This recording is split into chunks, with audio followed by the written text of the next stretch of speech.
Jananీం Sharadam Devīm Ramakrishnam Jagadgurum Padapadme Tayo Shritva Pranamami Muhur. Namaste everyone, and I'm happy to join you today in the contemplation of the most purifying life of Holy Mother Sri Sharda Devi, who is, you can say, the very paragon of great virtues, the essence of Indian cultural and spiritual values and heritage. So we are going to discuss this great life and her message today, and especially in the light of Vedanta.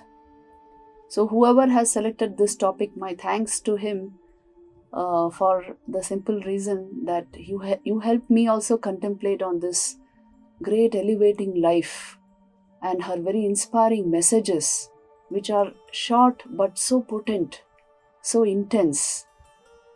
So today we will be, for the next about few minutes, we will be contemplating deeply on her life, and then we will go into her message, and especially as how her message is essentially Vedanta. We will be discussing this in the light of Vedanta, how great were Mother's very simple messages.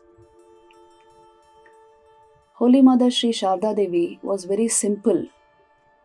She embodied this, there was this unique blend of divinity and universal motherhood in her. So she comes to us as like a goddess, that pure, full of virtues, full of compassion, kindness, and at the same time, she has godly virtues. She's divine, she's transcendental, and yet a mother. So we have a combination of this entire thing, a beautiful blend of the highest in humanity and the expression of pure divinity. So this we have in the image of the Holy Mother, and that is why she is an instant appeal to any human heart anywhere. I have seen this. Today even you are asking about Mother's life, about Mother's message. So this only shows to what extent we have internalized Mother. Millions of human beings in this world today literally worship her because she epitomizes the very best of human virtues, the very best of our spiritual heritage. This you will find in her life, through the very many incidents of her life. They are very simple. You know how simple Mother was. She was, you can say, deceptively simple. You do not understand her divinity apparently just like that, but just observe her life with a still mind, and you will see that every incident is a pointer towards great truth, a great Vedantic truth. And that is why Mother comes to us in very simple guise, for the simple reason that we can approach her. She is very approachable. We can approach her as simply as we approach our mother. So this is the uniqueness of Holy Mother Sri Sharda Devi's life. I read in a very beautiful article, it was given a description of Holy Mother, that there was no goddess who was so motherly, and there was no mother who was so godly. So this is a beautiful description of Holy Mother. Indeed, we have this picture in her, and that is why to even discuss about this great life, and in her case, the life is the message. To discuss about it, it has an ennobling effect on our psyche, on our heart. In all these divine personalities, let us remember, their life is their message. They don't stand at a podium and give separate messages, but their very life demonstrates the highest that a human being can manifest. It demonstrates the nature of divinity. It gives us that heartwarming experience of deep faith in humanity, because they are expressing a great truth, a great virtue through a human form. So even if you look at Mother's life, Mother's physical form, you will see this, the feel of purity and stillness in her eyes, and the sense of universal motherhood that she radiated. Even from a very young age, Sri Sharda Devi could look upon every man, woman and child as her own child. So this shows the great mother mind, the universal motherhood of God. And she actually came to embody that. Sri Ramakrishna, Swami Vivekananda, all of them recognized her divinity And that is why, in what words have they described it? Sri Ramakrishna used to say, Holy Mother Sri Sharda Devi, she is Saraswati herself. Saraswati, who has come in this form to give knowledge to humankind. And Swami Vivekananda used to say that without mother power, there is no regeneration for the world. He used to say, without Shakti, there is no regeneration for this world. Mother has been born to revive that wonderful Shakti in India, and with her as the center, once more will Gargis and Maitris come out of this culture. So it is so very important to understand these statements which they have made about Holy Mother. Gargis and Maitreys obviously would precede the Sitas and Savitris, isn't it? Because a foundation of great spiritual knowledge is required to manifest the highest values of human life. So it is so important to cultivate this spiritual knowledge, and Mother has come to give us that. This was Sri Ramakrishna's statement. She has come to bestow higher knowledge. What did Mother say about herself? She was as simple as our mothers are. And she would say, she never claimed to be a guru or a goddess. She would say, I am your mother. This she would say to everyone. And once she said, Sri Ramakrishna had the feeling of motherhood towards all creation. He had the attitude of a mother towards all creation. He left me behind in order to demonstrate this motherhood of God. So you see, in her own words, she is describing her purpose. She is describing what she has come for. She is describing her nature. And she is describing how we should relate to her. This great mother power has come to us in this form. And if you read her life, at some points in her life, at some places, she will actually send you into meditation, because the incidents of her life are so profound, so meaningful, so purifying. And that is why contemplating on this divine personality who came in such simple guise is itself you can say it's a sadhana in itself.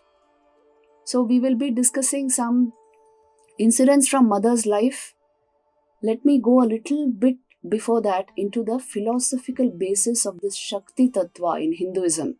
Because to understand what Mother is, what this Mahashakti is, why we worship her, we should understand the place of Shakti, the place of energy in this cosmic design of this universe, and in what we are calling God.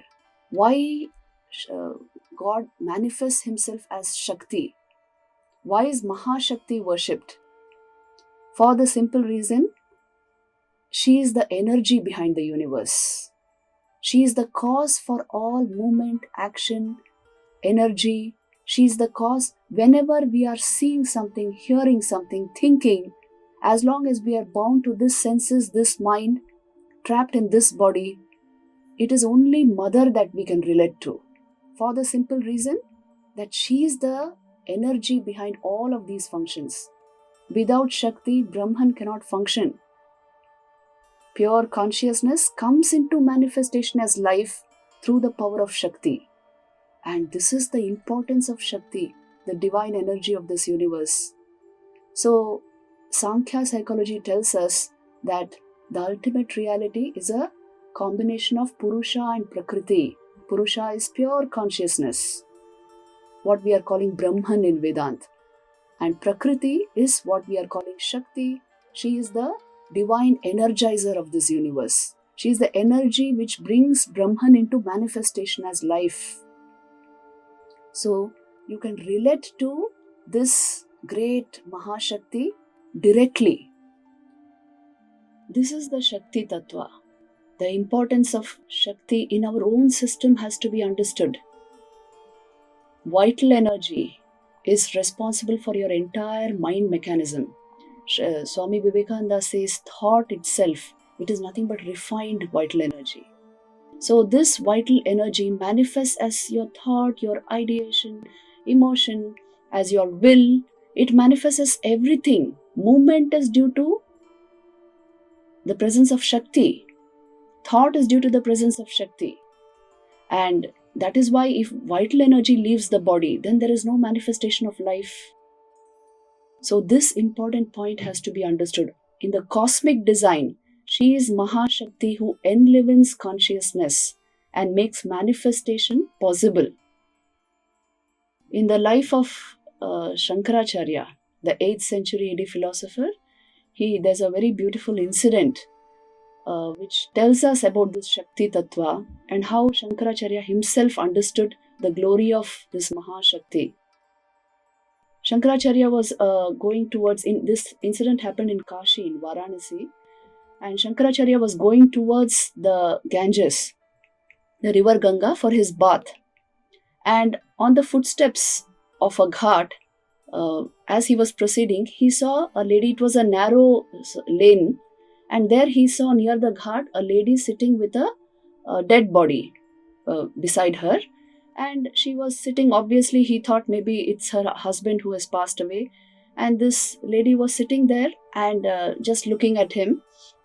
And as he came nearer, he requested her, "Mother, can you please move the body a bit so that I can go forward towards my bath in the Ganga?"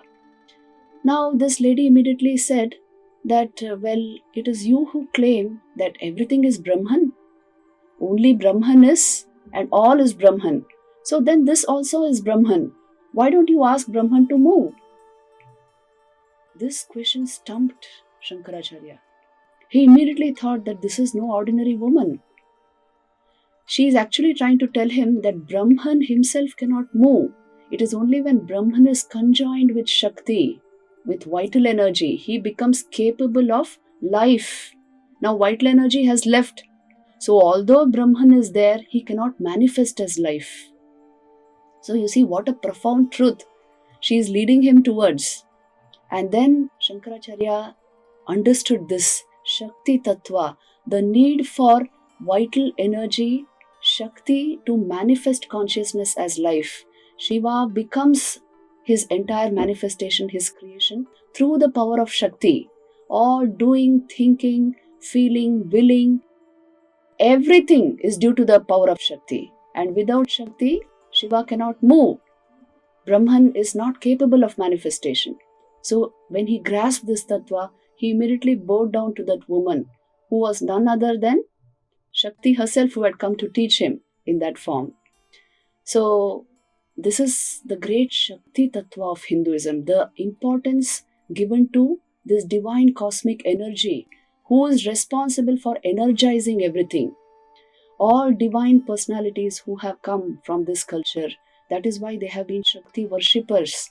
They have understood the importance of this Shakti. Look at the life of Sri Ram. Any important incident in his life, he first worshipped Shakti. Even before the death of Ravan, he worships Mother Shakti so that he gets the power to defeat the demon king. Sri Ramakrishna was throughout his life a Shakti worshipper. And his entire life was dedicated to Mother Kali, as you know. So the importance given to Shakti is great in our culture. Holy Mother Sri Sharda Devi, we look upon her as that very Shakti who came in a very motherly form. And that is why she holds within herself immense power. Sri Ramakrishna used to tell Hriday, who was his nephew, he would tell him, "Well, if you hurt this," which means himself, "you will still get forgiven for that. But if you hurt the being who is in her, in Sri Sharda Devi, even Brahma, Vishnu, Maheshwar cannot forgive you. They cannot save you." So it shows that the importance he is giving to Shakti. And in Mother's life, she comes to us in very simple motherly guise, but she holds this great power because, you see, she has the power to actually manifest Shakti, divinity in a most sattvic form. And there is no expression, even no too much expression in Mother. Have you seen this? Holding great power but yet not expressing it. This must be such a great capacity. So this capacity you find in the life of Sri Sharda Devi. She holds great power within herself, but hardly there is an expression of that power. She was the person who accepted the puja of Sri Ramakrishna, isn't it, during the Shodashi puja? She was the person who accepted the fruit of his entire sadhana. his entire tapasya. So this is the great strength that mother holds within herself, but she appears before us just as a mother in very simple guise. And that is why studying this life, we will actually see how mother's mind actually was merged in Brahman. It was riveted in the supreme truth because she herself was Shakti. She was the manifester of that truth in this universe. So her mind dwelt in this. In the simple incidents of her life, you will see this again and again. Sri Sharda Devi's life shows this centeredness in Brahman. Her mind was steeped in God consciousness. There are so many incidents of her life which actually show this. And that is why even her central message is connected to this. She would say, learn to make the whole world your own. Nobody is a stranger. The world is yours. Everything is a manifestation of that Brahman only. At another place she says, he who is within me is verily within you. By doing sadhana, you understand this, that he who is within oneself is verily the one who is in all beings. So you see, these are all words which have come from that experience of oneness, of one unitary consciousness in this entire world of manifestation.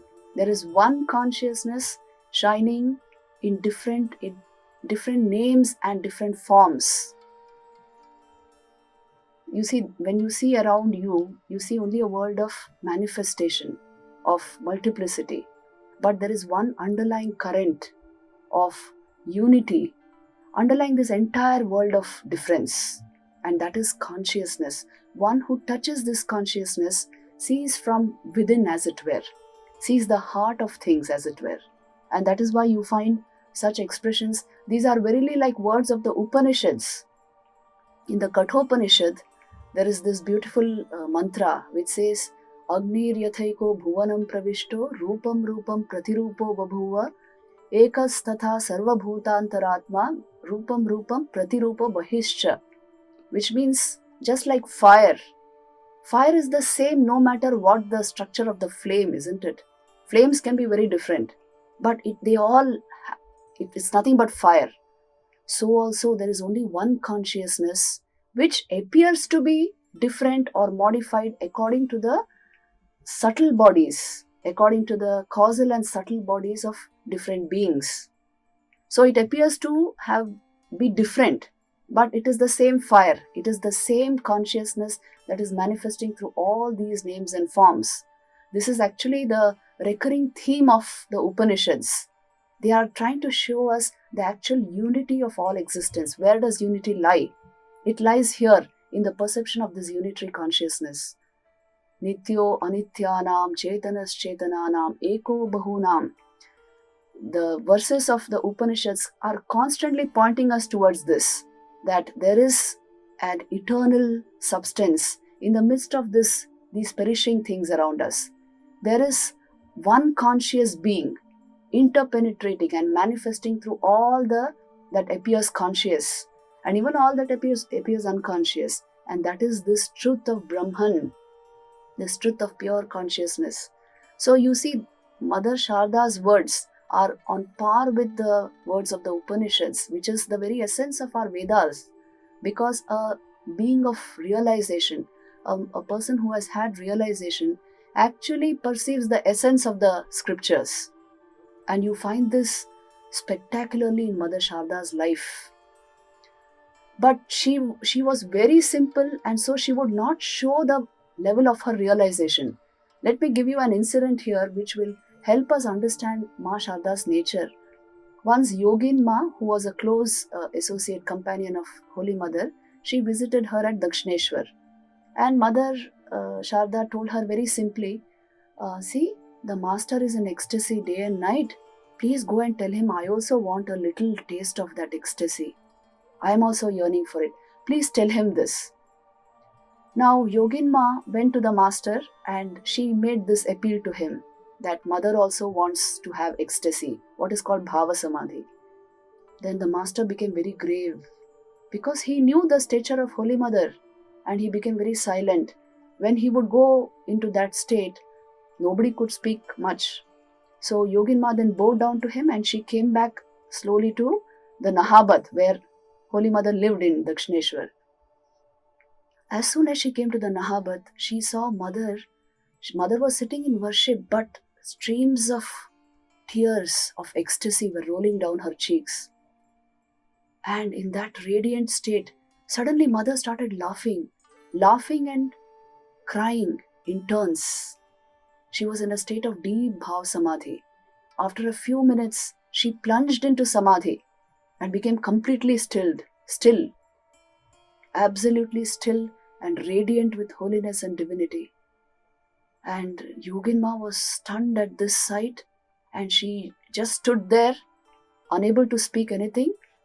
And after a long time, Mother came out of this state and gradually she opened her eyes. As soon as she opened her eyes, she saw Yogin Ma standing there. And then she is telling her like a girl, "Did you tell Master about my request? Did you tell Sri Ramakrishna about what I requested?" And Yogin Ma said, "Mother, I saw with my own eyes you are already experiencing what you are asking for. You already are experiencing, Mother. And today I have seen it with my own eyes that samadhi is your state. You are already in that state. So what are you asking for?" So this, then she has written this in her reminiscences, Yogin Ma. Because Yogin Ma and Golap Ma, who were the constant companions of Holy Mother Sri Sharda Devi, they saw these incidents in her life. They knew her worth. They knew that she was divinity incarnate, manifest in this very simple motherly form. When Mother was living in Dakshineshwar in the Nahabad, she would go up. I like this portion of Mother's life very much because it appears to be like her sadhana period. But she's already imbued and soaked in divinity. She would go and sit for meditation very early in the morning at 3 o'clock. And at that time, once she heard somebody playing the flute, and it increased her longing for the consciousness of God, and she plunged into samadhi. She herself says this, that it increased my longing to such an extent that I experienced samadhi.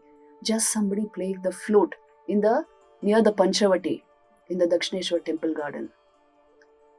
There are so many incidents like this. In Neelambar Babu's garden house, Mother actually experienced Nirvikalpa Samadhi. So all these incidents, in Sri Ramakrishna's case, it was so apparent and obvious, his states of his mind. But Mother hides them. She does not show them clearly. And she only shows her motherly form because she came with that purpose. And that is why her nature was like this, to hide her divinity and just show that she is the universal mother. It is due to this perception of unitary consciousness that Mother is able to say, "Ami satero ma, ami asatero ma." I am the mother of the virtuous and I am the mother of the wicked. See, this is no easy statement to make. She is the mother of all. A very wicked person, even his own mother may disown him, or his own mother will be hurt. But Mother is able to accept everyone, no matter how he or she is, as her own. And throughout her life, this is how she behaved. This is the individual attention she gave to every human being who came to her. To her Amjad, who was a petty thief, and the General Secretary of the Ramakrishna Order, Swami Shardananda, were the same. In her eyes, they were the same. So this capacity comes only due to the perception of this unitary consciousness in all beings. The essential message of Vedanta is this: don't see the human being merely as body and mind, because he is not just body and mind.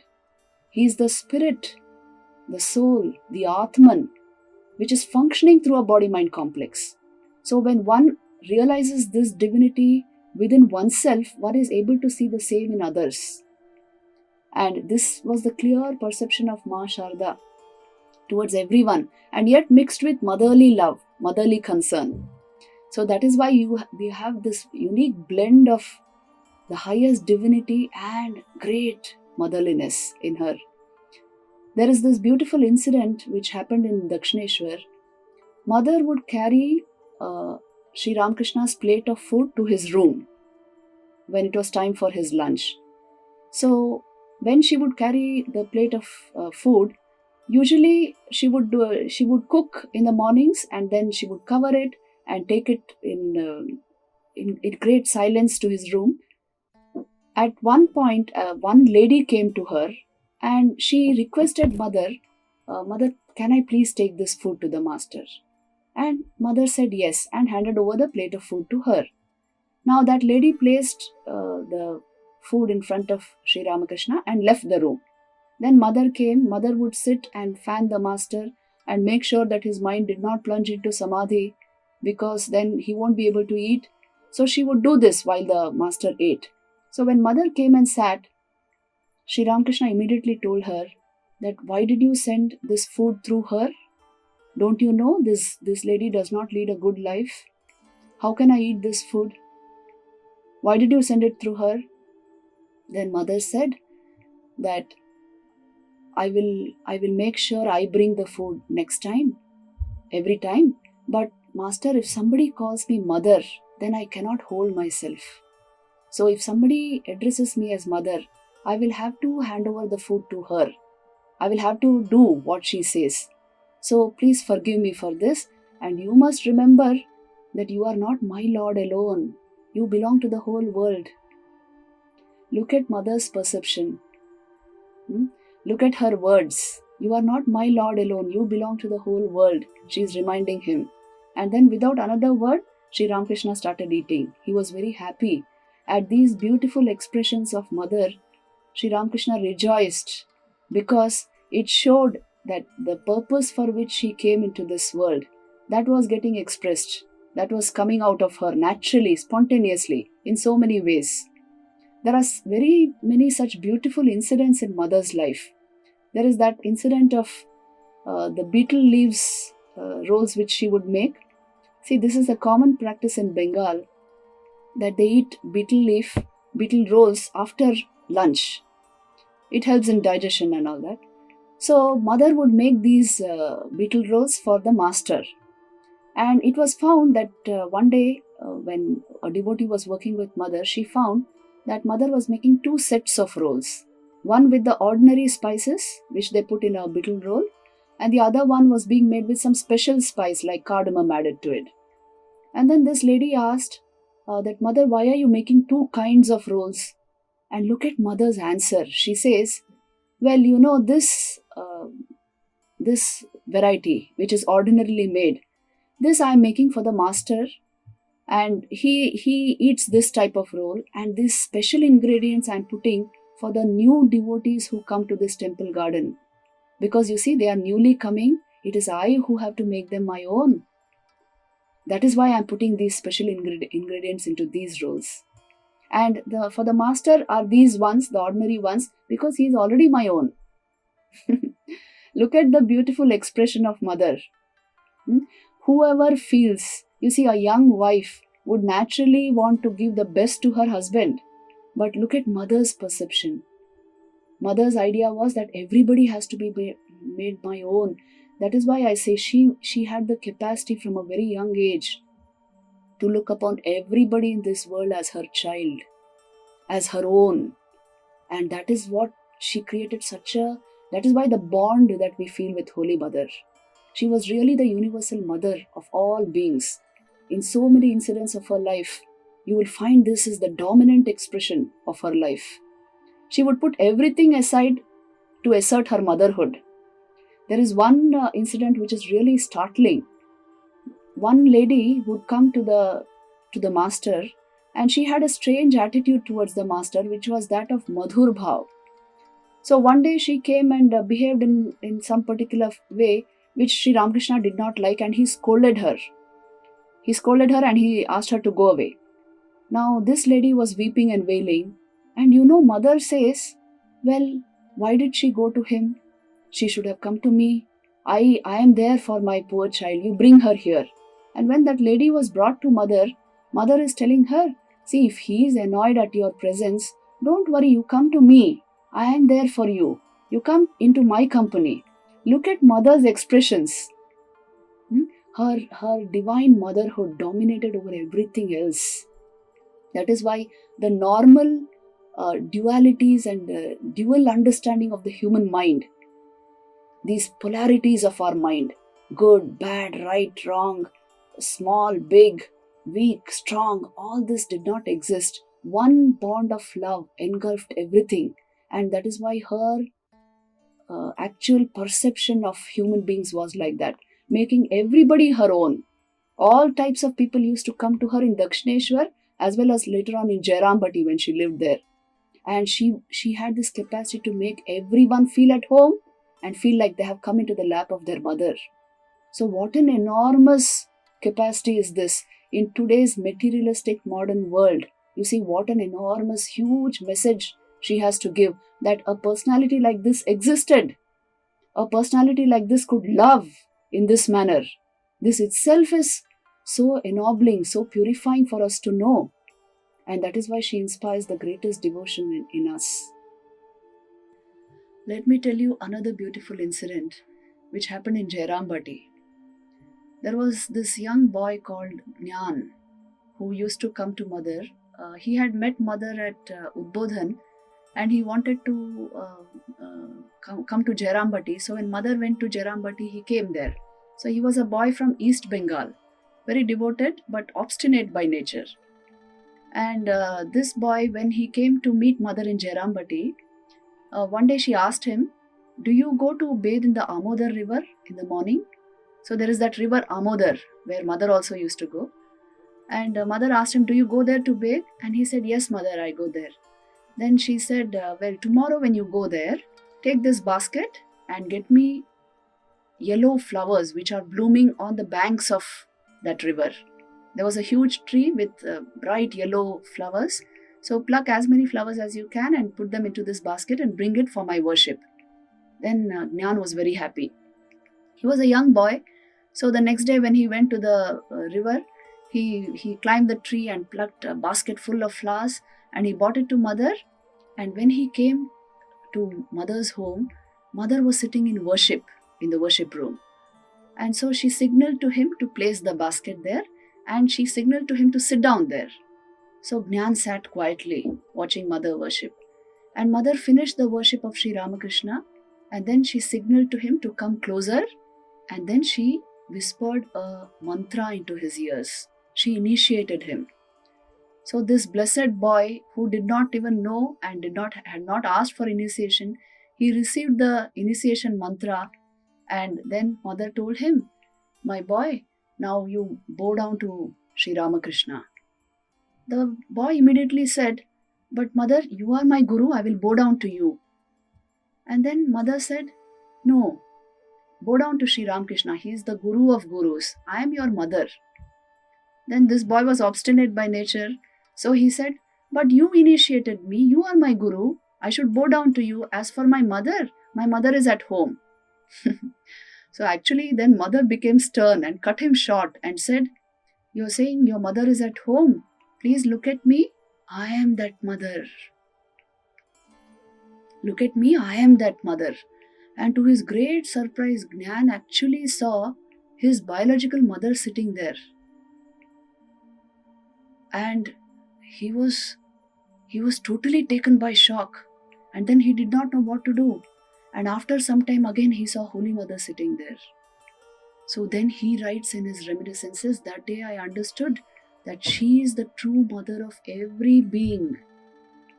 She is not only my mother in this birth, she has been my mother in every birth, and she will always be my mother, and this is so for all creatures on this earth. She is the universal mother who comes as our biological mother to give us that particular bhav. She is that concentrated form of motherhood." And Gnan was, as it were, inundated with bliss and peace and joy at this knowledge which he received directly from mother. You know, there is a very beautiful song which describes Holy Mother as Nikhila Matru Hridaya Sagara Manthana Sudhamurati, which means if you churn the hearts of all the mothers in this universe, the pure nectar of love which you will get, she is the embodied form of that nectar. She radiated the supreme motherhood of God in all its aspects. And that is why this life, the life of Holy Mother Sri Sharda Devi, is supremely purifying to contemplate upon. Even to think of it is uplifting, that such a being existed on this earth. About Gandhi, Einstein had once said that the future generations will refuse to believe that a man called Gandhi existed.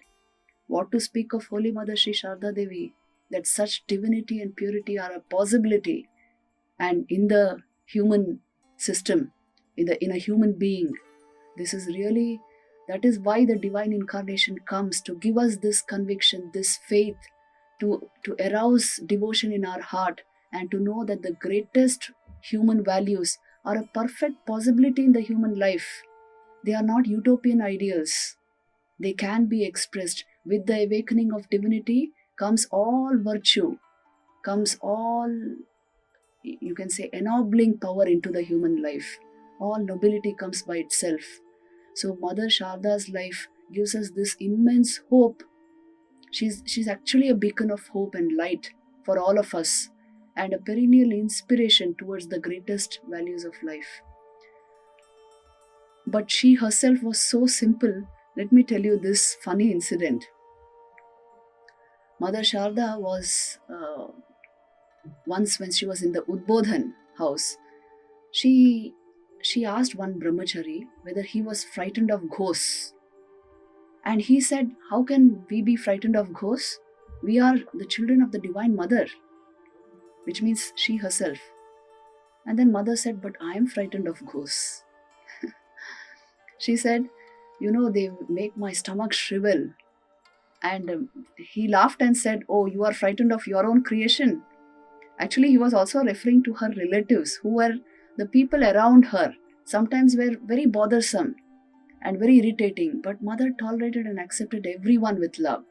So he was referring to them, and Mother said, yes, they make my stomach shrivel. So like this, very simple Mother was. All her expressions are simple and motherly, but within herself there is the complete light of divinity, of pure consciousness, Brahman, shining in full force. You can see this so clearly by some of her statements.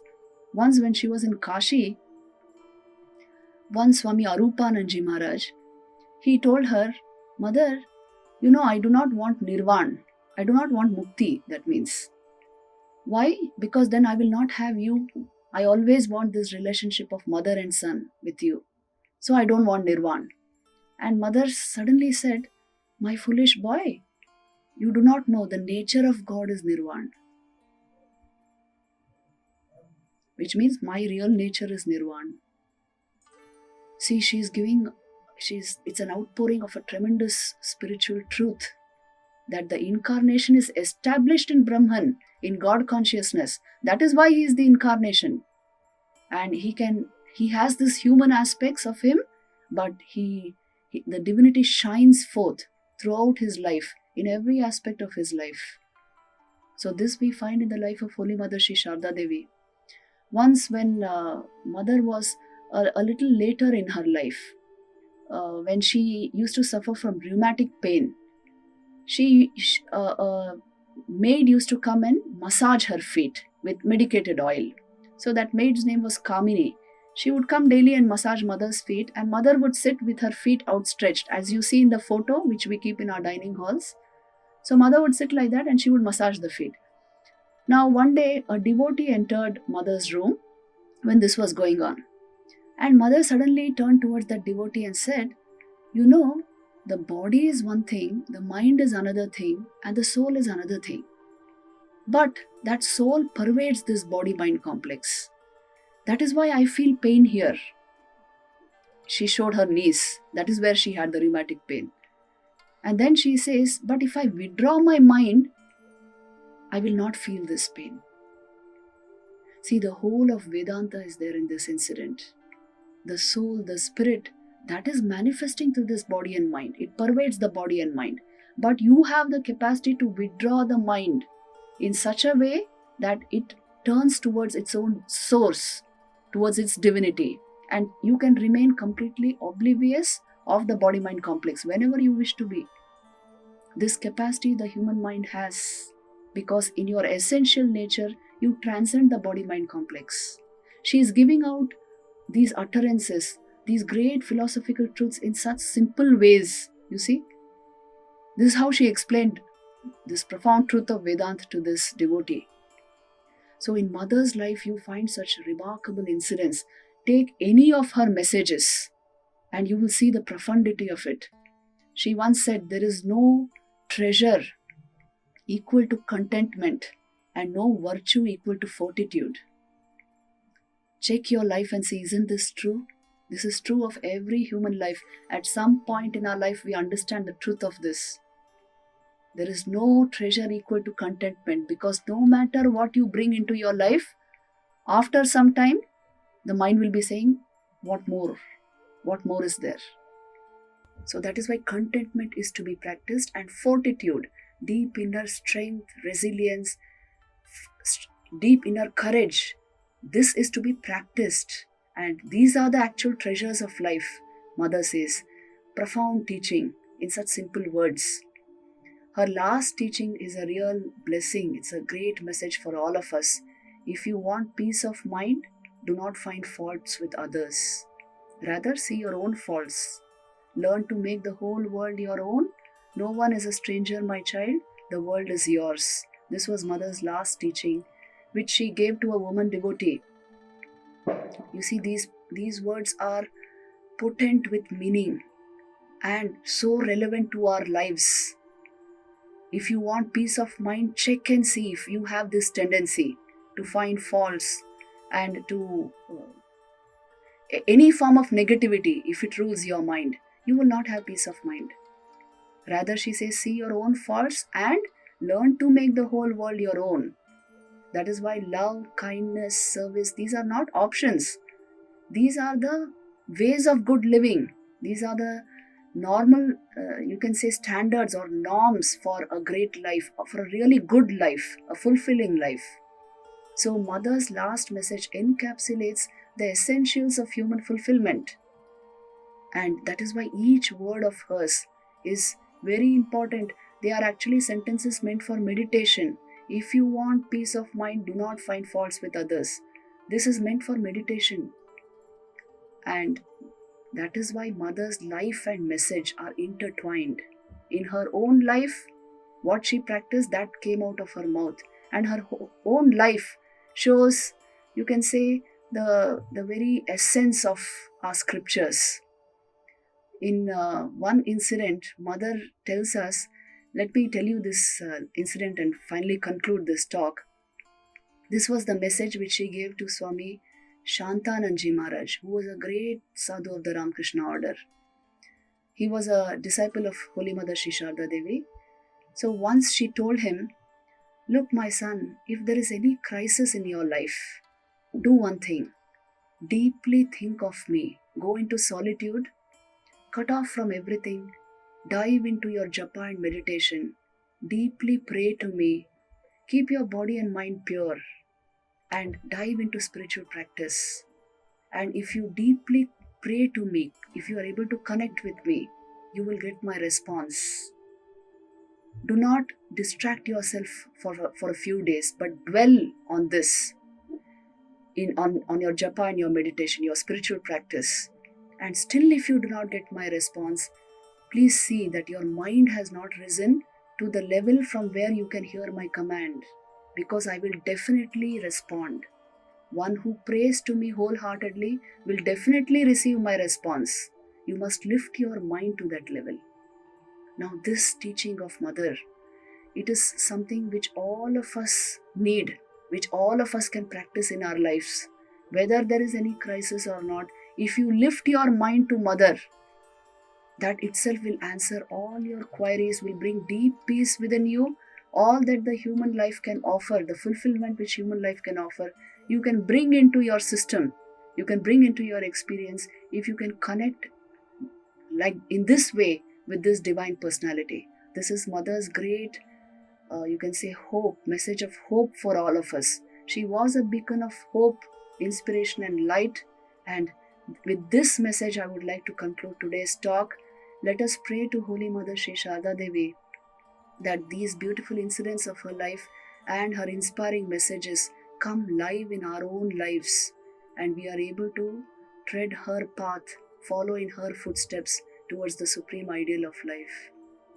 Om Shanti Shanti Shanti. Jai Ma.